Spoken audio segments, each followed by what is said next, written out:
fourth annual Mattamy Homes Bike for Brain Health takes place on June 1st. Now, thousands of residents of the GTA and across Ontario will ride the DVP and Gardiner Expressway traffic-free, an opportunity to experience Toronto like never before. To share the excitement about the big upcoming event, including how to participate, we're joined by President and CEO of Baycrest Foundation, Josh Cooper, and President and Chief Scientist, Baycrest Academy for Research and Education, Dr. Allison Secouler. Good morning to you both. Hello. Hey. I had the opportunity last year, and thank you, Josh, for kind of putting me onto this. I'd heard it for a while, and we've been promoting it. I know you do good work, but this was really an exceptional experience. Just to do as a physical thing, to get on these roadways.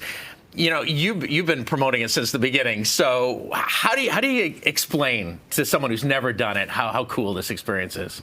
So I'm so glad you did it last year. You were one of about 10,000 people who came out and joined us. This year it's on June 1st, and it is truly the most exceptional way to see the city, is to ride your bike along the Gardiner and then up the Don Valley Parkway and back. You can choose from different route lengths. So you can do 25, 50, 75 kilometers.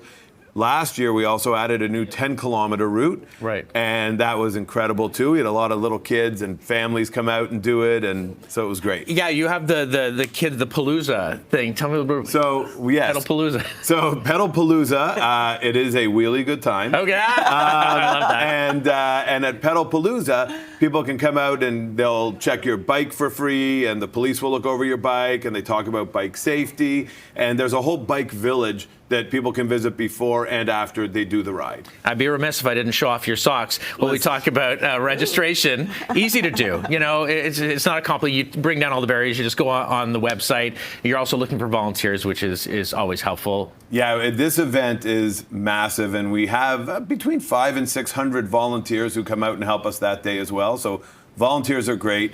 We really need riders. All the funds that we raise goes towards research, innovation, care, and education at Baycrest. Yeah. And it's an amazing day. It's so important, and I always get excited about the advances we have in brain health. Alzheimer's is a scary, scary thing, and the more we know about it, the more we understand, maybe the less scary it becomes. Doesn't mean it doesn't still require some challenges and a lot of money for research. Dr. Allison Secouler, you know, when this money is handed over, where are we in terms of the research, and not only in terms of the people we think about as Alzheimer's patients, but the caregivers and the whole support network behind it? It's such an important question, and you know, I think that we're in probably the most exciting time ever in terms of the research going on in Alzheimer's and related dementias, because Alzheimer's, of course, is just one kind of dementia. I think that for a long time, people thought there was no hope for finding drugs or any kind of treatments.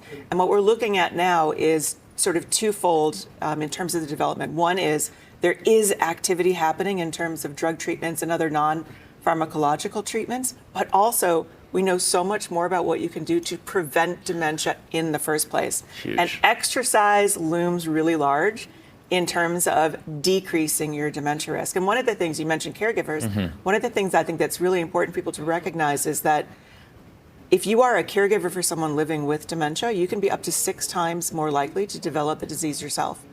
And that's not because it's contagious. Right. It's because you don't have as much time to take care of yourself. Yeah. So it's so important, and about 1 in every 2 or 3 people in Canada will end up being a caregiver for someone with dementia at some point in their life. So this is a huge, huge issue, and it really affects everyone. So it's an incredible partnership, not just a great fun opportunity to participate, but actually it gets people thinking about, you know, cycling and becoming active as a way to help your body recharge. The human body is an amazing thing, but if we don't treat it the right way, it sends signs, and sometimes it really starts to break down. Any message for anyone maybe thinking about getting involved? Because you certainly sold me on it last year, and I had such a great time. Someone out there is going, okay, this sounds pretty cool. June 1st, putting it on the calendar. What would you say to them? So I would say that June 1st, Mattamy Homes Bike for Brain Health in support of Baycrest. There is no better way, and you will not have a better time anywhere else that day. You'll raise money for a fantastic cause, which is everything Allison's talked about at Baycrest. But you know, you can ride along the Gardiner, the Don Valley Parkway. You can pull over and take pictures at Toronto hotspots. Yeah. And just to ride your bike traffic-free, car-free on a highway. So Such cool. an amazing experience, and the cause. Yeah. It's a great cause. Yeah. It's a great day. We need it. And camaraderie, too. And We're all- camaraderie and social interaction is one of the things you can do to decrease your risk. Thank you so much for being here. I Thanks for really, having me. really Thank you. appreciate it. We will be back with more on CP24 Breakfast right after this. Bikeforbrainhealth.ca is where you go. Sign up today, June 1st when it happens.